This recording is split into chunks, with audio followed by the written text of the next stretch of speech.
Welcome, welcome, welcome. I'm live, but we're on a delay. So that was me hiding.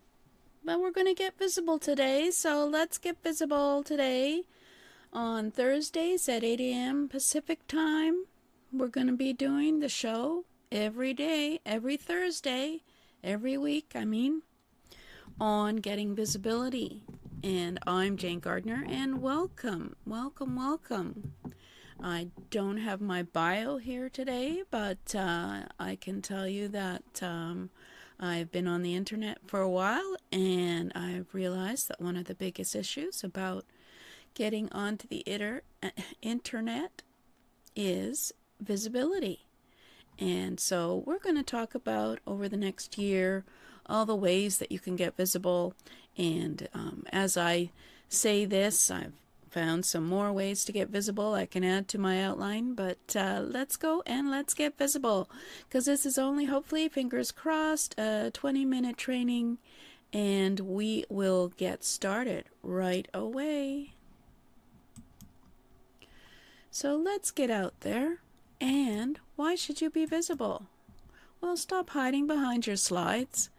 You need to be the face of your business. You need to show your face, and you need to show your personality. And we'll go, and we've talked about this many times, and this is episode 4. So episode 1 to 3 are in the archives at letsgetvisibleshow.com. You can go check them out there. And I got to put up a slide for that now that I have a page so that you can check it out even if you're not here right now. And so let's go and have a look at the outline. So we have been talking about storytelling for the last 3 episodes, and it's a great way to figure out how to create your business plan and your brand if you think about the stories that you want to tell. And after that, we'll be talking about mindset and your website, and then, of course, because it's your hobby, your business, and then your voice. So we're going to talk about interviews, YouTube, podcasting, books, doing a show, obviously, putting your face on, and getting on video, getting on having a show, doing social media, speaking, and then there's the text. Of course, you can do book publishing. There's Medium and other platforms that you can write on that you can become known for, as well as we'll be talking about in person. Obviously, Zoom is sort of in person, and meetups and webinars and summits and events and networking, of course, either online or on local networking in your area, or going to conferences, etc. So for this show, we will be interviewing successful show entrepreneurs, and we will also talk to other entrepreneurs who do some of these methods in their business and how it's given them success. And we'll be doing demonstrations of different tools, techniques, and trainings on being visible. So there's quite a lot to do, and so that's going to be good because we'll be doing a lot of trainings. And we've been talking about your story, and we talked about the different formats for story in either your business, have an employee story or have your foundation story, etc. As well, we talked about the different types of classic stories there are, and how there's only like 5 or 6 formats, and from that you can decide what kind of story you want to tell in your business. Now, how are you going to create a story that engages your customers? Well, a story has its purpose and its path. It must be told correctly for it to be understood, says Marcus Sedgwick. And certainly you have to think a bit about what stories you're going to tell before you start telling them. And you have to make an emotional connection with your audience. So a good story makes a connection. You have to be genuine and from the heart with your story. You can connect with your audience's pain, values, and desires, and that way they'll relate to you as well. And then you can have relatable characters. You can basically be genuine. You can have relatable characters. Stories have little effect if they don't relate to your characters, and just think back to any TV show you watched or book you read when you didn't really care whether the characters lived or died.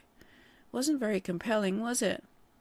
When we can relate to the characters in your story, it keeps you engaged. We're rooting for the hero and hoping that she'll win. We hope their hero returns home, conquers the monster, bounces back from the huge setback, or reaches their journey end. In order to create stories with compelling characters, use people who reflect the values of your market.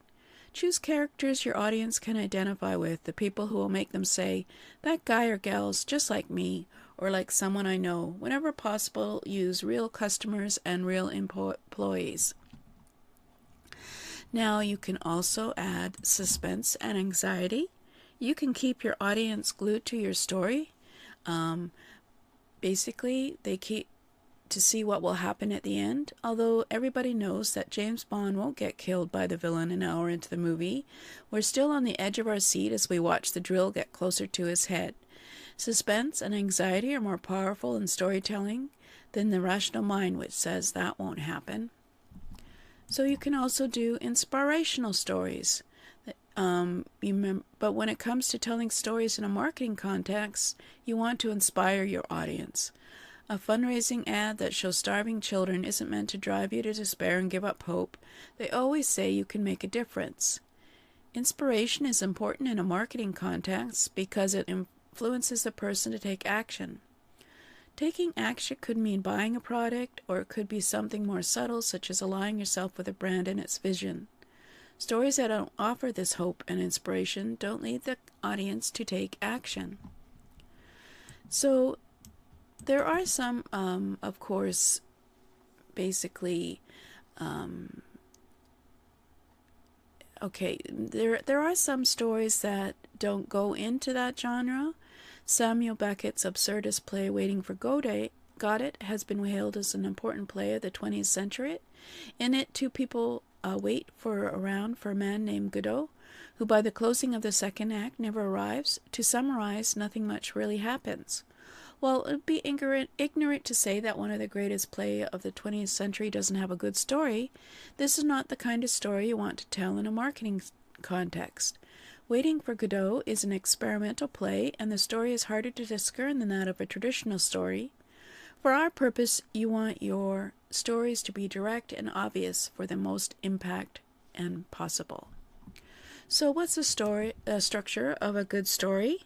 Well, a good story has a clear beginning, middle, and end. The classic story is based around conflict and that conflict's resolution. The conflict is what keeps us tuned in and engaged. It provides suspense and anxiety to move the story along. Even though we know it will turn out well for our characters, the resolution of the conflict, called the climax at the end, gives us a sense of release and triggers positive emotions.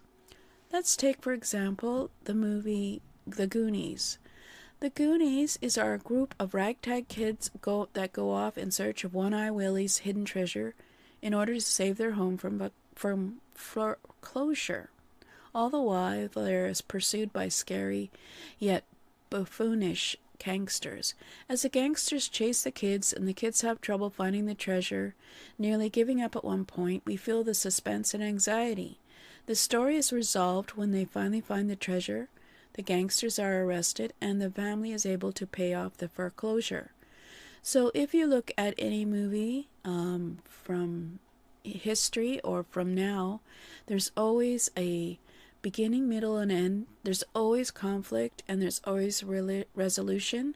Sometimes there's conflict more than once, with the hero in a bad spot more than once, but there's always a resolution at the end that usually that the hero is still alive and the problem is solved, because that is what the audience wants to hear and see.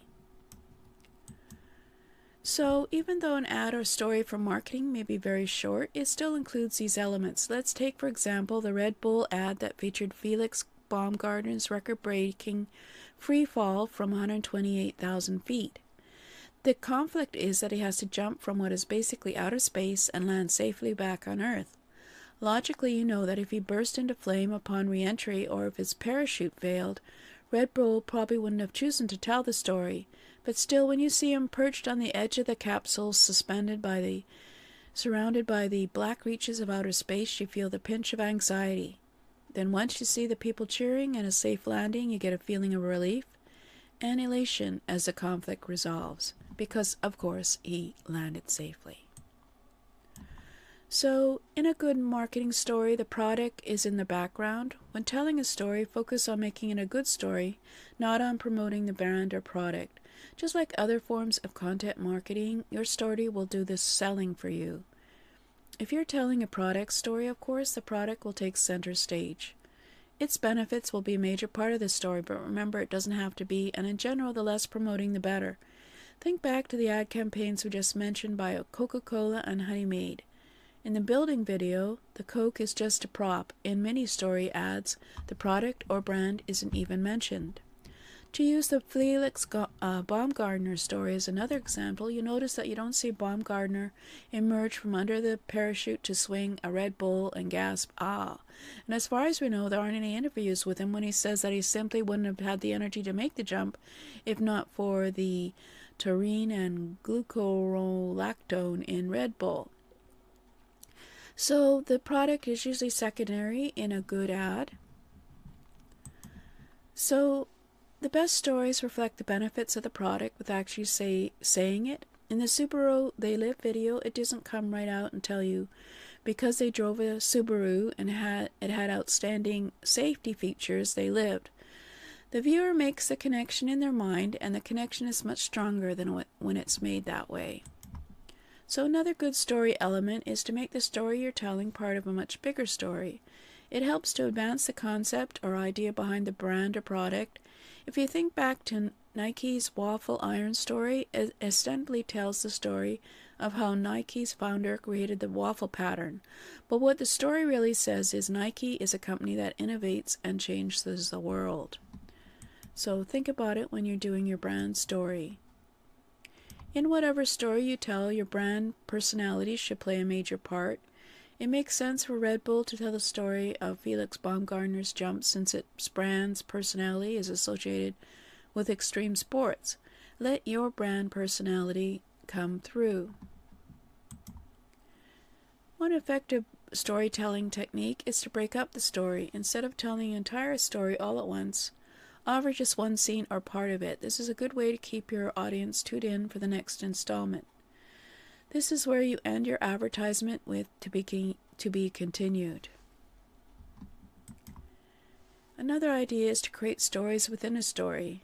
For example, in the literature 1001 Nights, commonly called Arabian Nights, each story in the collection ties into the entire collection.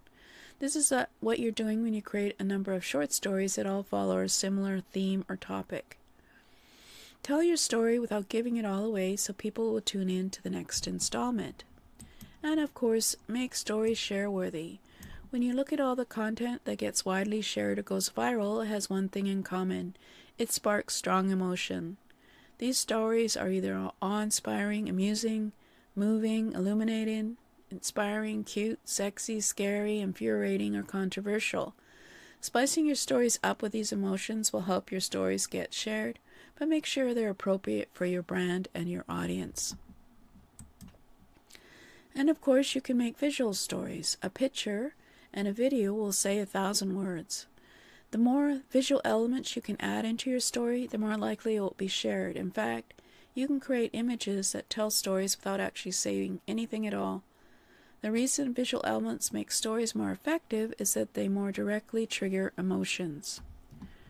So think about what format you could use for your story and what you can add into your story in order to make a story that is of interest and reflects your audience, and jot down some ideas. You can certainly think about stories in terms of what is happening in your life in terms of your business.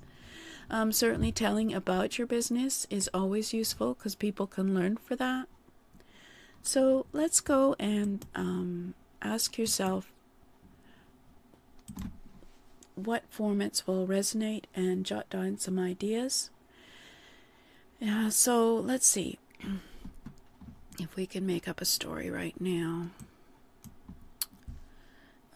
So if we were to talk about my backyard and my priority in terms of story, about the last 6 years I've been on the internet focusing, learning, creating, and as my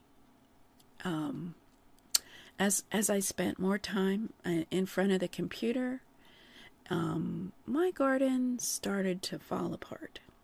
And I always kept telling to myself that, okay, it's just vegetation. I can take it and I can pull out the weeds, and it's alive, so I can always fix it and just do a big job for it one day. Well, it's been a bit too long, and I've let the blackberries grow in my garden, and now it's a blackberry garden, and I have to go fix that. So we're looking at probably 3 days of using the weed whacker, and then another 3 days of using the rototiller, and then probably waiting a year and seeing if everything's died before I actually have the garden space to do a garden again. So my story would be, don't neglect your garden. For internet. I could certainly write a whole book about being an entrepreneur on the internet, and the challenges that should be, and why you shouldn't start, and etc., and the myths of being an entrepreneur. So I could easily tell lots of stories about being an entrepreneur on the internet. So we are going to close this down by saying, this is it for stories, because I have not had the ability once again to do this on Facebook. However, hello YouTube people, maybe I should talk and focus to YouTube people, because this is probably on YouTube, because it's a video format platform. So this is Jane Gardner, and we are going to just quickly go back to the presentation and remind you that the Let's Get Visible show is regular every Thursday at 8 a.m. Pacific time, which is the same as 11 a.m. Eastern. So come in, have a look, and because I value consistency, you can get notifications at http://jgtips.com/lets for tips, freebies, checklists, notifications, and offers to help you grow your business by becoming visible. And then, of course, I have the Let's Go live show every Wednesday at 8 a.m. Pacific time or 11 a.m. Eastern.